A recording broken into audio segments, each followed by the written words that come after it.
chaps, welcome one, welcome all, welcome old, welcome new.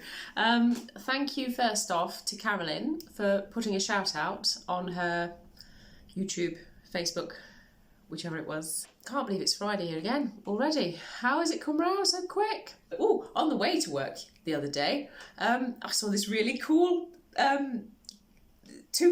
had a Land Rover, unless we forget Land Rover, and then we had a car from Texas.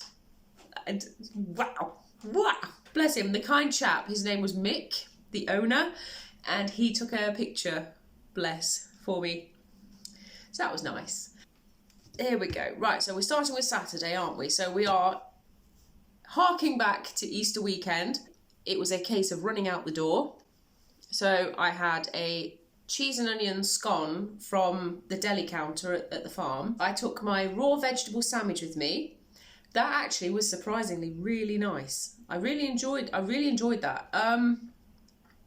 Not nearly as flavourless as you think it's going to be, because I can only imagine what it'll be like with homegrown vegetables. Ooh. Yum yum. When I got in, it was chips, beans and sausages. Used up half a tin of beans, so that would be 1 point on your coupons. Sunday, and I had a half decent breakfast, you know, one of those proper ones. For lunch, it was soup and toast and a yoghurt. But because it was Easter Sunday, I wanted to make myself a proper Easter dinner, and I cooked with mint for the first time in the year. And then your broccoli, your savoy, your roasted carrots and your beets put together, your burger on top with plenty of gravy. And then I went to bed with Horlicks. But I must mention that I did have a Galaxy chocolate bar that day. I spent all day on the garden, I think, with the chicken. I've watched on one of the old British Pathé videos, I think, or an Edgar Anstey video or something, where if you go and help out on the land, you get a cocoa halfway through the day. So I did want to stop and have myself a nice hot chocolate, but weather was kind of against you, and I had this idea in my mind. I wanted to get this particular section completely done, as in de-weeded, dug over, you know, well, tickled over, you know, levelled off, ready. And if I'd stopped for a cocoa break, it wouldn't have happened. So I'm looking out at it now and I'm feeling rather pleased with myself. So yes, that was worth the sacrifice. So then, yeah, I went and got myself a Galaxy chocolate bar. This Galaxy chocolate bar was only 42 grams, which is only 1.5 ounces. So I could theoretically have 2 Galaxy chocolate bars per week. And it's really nice chocolate as well. Nice and creamy. And that'd be my ration. So, I mean, I'm not a huge big eater of sweets and things like that. I've got a sweet tooth and I like anything baked. But again, I'm actually really chuffing myself as to just how little I'm getting by on, which is naughty. Because what I'm doing instead is I'm putting sugar in my tea. I don't take sugar in my tea normally. But when I'm fancying something really sweet at the moment, I'm just putting sugar in my tea, you know. On Easter Monday, bank holiday in the kingdom, hurrah! I went to the Great Central Railway for their Easter Fun Day. And they have vintage steamrollers and tractors and all manner of paraphernalia, along with the steam trains running. So that was really good fun, to go and listen to the sounds of the machines, smell the oil and all the power, and just to see them there was amazing. You think they're really nice, and they have a carousel and all that sort of stuff. It's a shame that it was a bit washed out. They're actually, when I arrived, there were thunderstorms. There was thunder and lightning. I did some footage. I will show you now.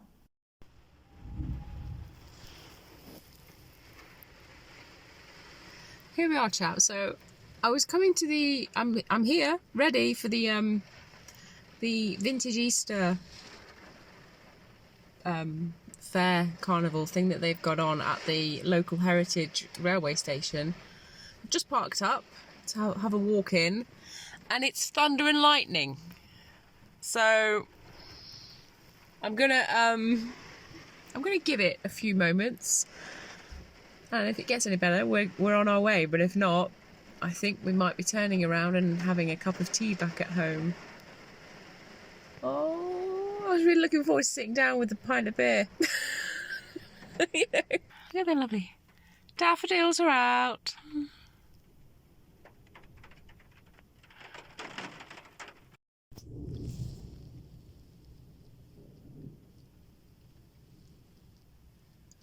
Well, it looks like it's brightening up, but that was just the tail end of a rumble that you heard.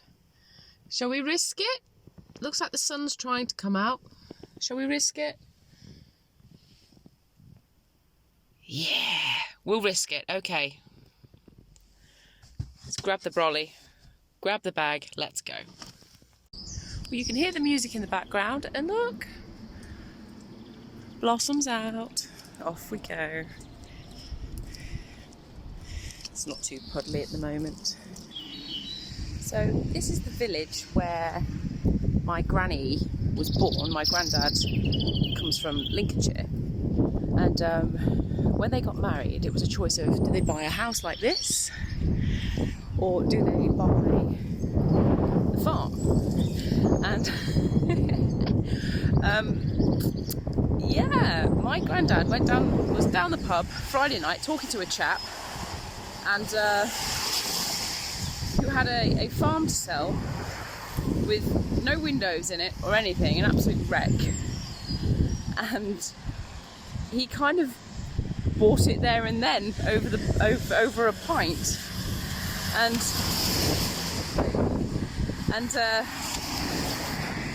busy, and oh, this house is gorgeous. I love that. I love the wall. Sorry, I'm spinning you around a lot, aren't I? Anyway, yeah, so he had to go home and tell Granny that he basically had just bought a farm unseen in the middle of nowhere. She hadn't got a clue where this place was, where they were going. So my mummy remembers as a child being thrown into the Daimler on a Sunday and all traipsing out into the middle of nowhere, as far as they knew, and having to look at this farmhouse that my granddad had bought from this guy down the pub on a Friday night. You know.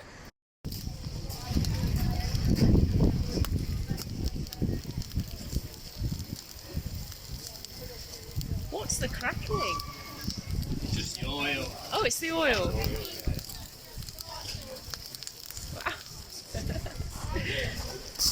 Wow.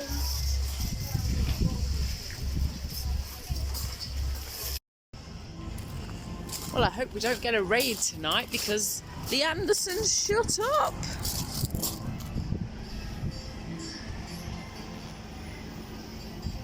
So here's your Anderson.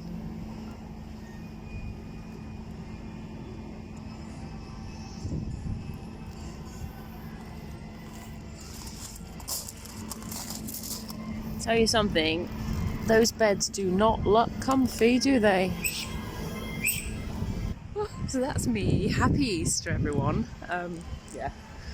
Well, it's amazing what, you know, a little bit of bitter can do to lighten your spirits. I feel a little bit better now, bless, but that's not what it's really about. But yeah, I'm a Brit. So, oh, got a train coming in.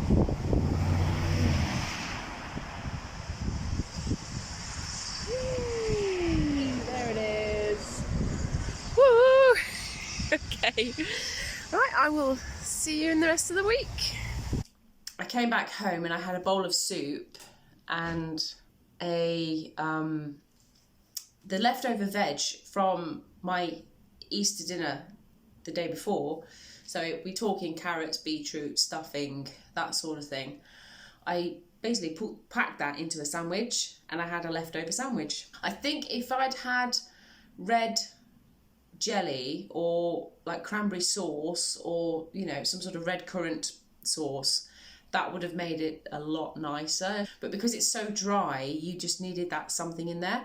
But that's another alternative for using up your leftovers. Stick it in a sandwich the next day. And then I went round to Mother's and we shared half an Easter egg. So there's my other 1.5 ounce of ration for the week for chocolate. Doing really well so far.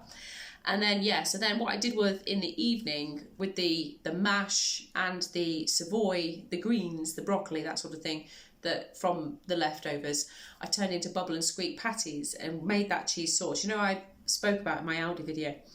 I made it, and yes, I felt very posh sitting there with my bubble and squeak patties, and they were beautifully golden. So yeah, they went down a treat. Yeah, and then so Tuesday, I fancy something completely different. I lay there and I just thought, I really don't want to get out of bed to go and just have porridge again. I want something different. And then I clicked. I was like, aha, pancakes! And then I had a cheese and chutney sandwich, sort of just before I ran out the door to go to work. And then when I got back in from work, so for my rather late night supper, I had a second portion of bubble and squeak with the cheese sauce. And then I had some baked strawberries with clotted cream. So we're eating through all of our homegrown frozen veggies and fruit and stuff.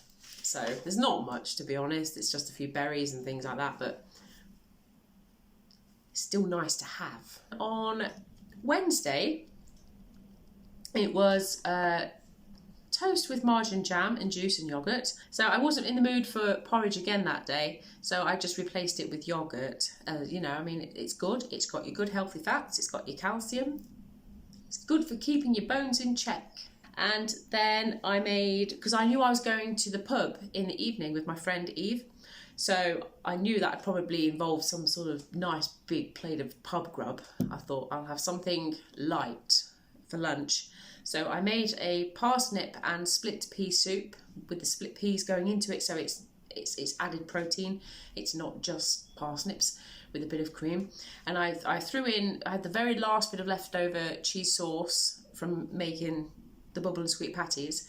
So it was a sort of a cheesy split pea parsnippy soup. Gorgeous. Still got some left. So yeah, that's going to be supper tonight. Yes, down the pub. Oh, this pub was fantastic. Oh, I loved it. It was proper old pub. It hasn't changed. It's one of them proper pubs, you know. And in the loo was this fun plaque. You get this in English. If you've ever been in English pubs, you'll know that some of them, that's where you get the most quirky novelty kind of, you know, just something to lighten your mood, you know. So yeah, it was really, really quite funny. And yeah, so sat with Eve. That was wonderful to have a good chat with her, because I haven't seen her for ages. Forever. And she is, I know her from years ago, when we used to sort of make films, short films and things like that. And we used to be part of a club in town. If you look down in the description, I will link to some of her work. The dog, I think her name was Tess, she was after nibbles, but we weren't allowed to give her any. So you always must ask if they're allowed anything, because sometimes they might be on a diet, they might be diabetic, they might be allergic to something. It's like, can we have a chip? No. Oh, sorry Pooch, no chips for you. Yeah, with a couple of bitters, obviously. I mean, you know, got to wash it down somehow. And then on Thursday, so yesterday, blimey, doesn't the week go quick? Wow, it goes so quick. Yeah, yesterday. So, it was, again, I had porridge, because I was missing it after the last couple of days of not having it. I did miss it, but you know, but I still wanted something different. I'm getting a little bit creative at the moment. I just want something different. So I had poached egg and soldiers, and I've not had that since I was a child. Can you believe? So yeah, so poached egg and soldiers for me with some juice. I mean, what am I, 5? Yes I am. We're all children, no matter what size or age. And then I made myself my very first ever steamed pudding, and it was a mushroom pudding, and It was really nice, really nice. But I tell you something, I've just had it for lunch now, so it's been sat for a day. Oh, the flavours. So obviously I made this big, massive pudding bowl. There's no way I could have eaten through it all. So I stopped halfway, and I thought that'll, it'll do for 2 sittings. So I had half of that yesterday, Thursday, and then today I've just had the other half for lunch. And I wasn't sure if I'd given it enough time, and you're making do with what you've got around the house. So I didn't have a pudding bowl to make it in, so I used an old plastic milk jug bowl, which would fit just inside, just about, an old veg steamer that I've got. I haven't got a clue what I'm doing here, folks, but I just went for it, and it's actually turned out really nice. I'll be doing it again. Do you know what I will be doing? I will be investing in some proper pudding bowls to properly steam, and little portion ones, so you can just do individual ones. Yes, because it's worth it. Okay, I had the gas on for quite a while. I know, bragging. How rich are you? But I put it on the most lowest of lowest settings. So it was just a very slow, gentle heat. Again, I will, what I think I'll do, now I've tried it, I'll try and I think to myself, oh, I could get into this. I could get into steamed pudding action. I will have to look through all my cookbooks at all the steamed pudding sections and see how I can improve upon it and become a master. Yeah, right. That's never going to happen in the kitchen with me. And I think this evening I will just finish off once again with some soup. So the takeaways from this week: steamed puddings are divine. If you haven't tried one, see what you've got in your cupboard to make one out of. Utilise anything. Like I said, I've used a milk jug. Utilise anything and just give it a go. And if it's a disaster, it's a disaster. Don't use your precious meat on it. Just do a veggie pudding to start. Even that'll be, I'm sure, will be absolutely gorgeous. So I'm definitely going to be getting into steamed puddings. And they're really hearty. I had half a steamed pudding, and where normally I'd be sort of feeling a bit peckish and looking for my next sort of nibble, I wasn't. I went straight through an 8-hour shift, well, slightly longer, and I was completely fine. It really, it's stodge. It felt like stodge.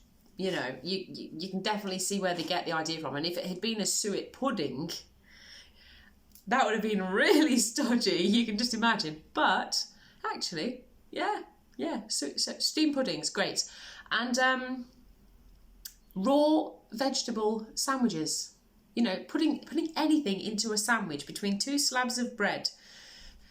Putting yesterday's leftovers into a sandwich, just make sure there's a bit of sauce there, because things can be dry. So as long as you've got just something to complement whatever you're throwing into your sarnie for your next day, brilliant, yeah. And the raw vegetables, so it was carrot, it was I forget, what was it, carrot and Savoy and things like that. That's it, carrot, Savoy and beetroot. Actually, it was really nice. It wasn't unpleasant. I'd happily take it on a packed lunch, So, yeah. # wins. So, brilliant. Well, thank you everyone for joining me. Thank you for tuning in. And I will see you in the next broadcast.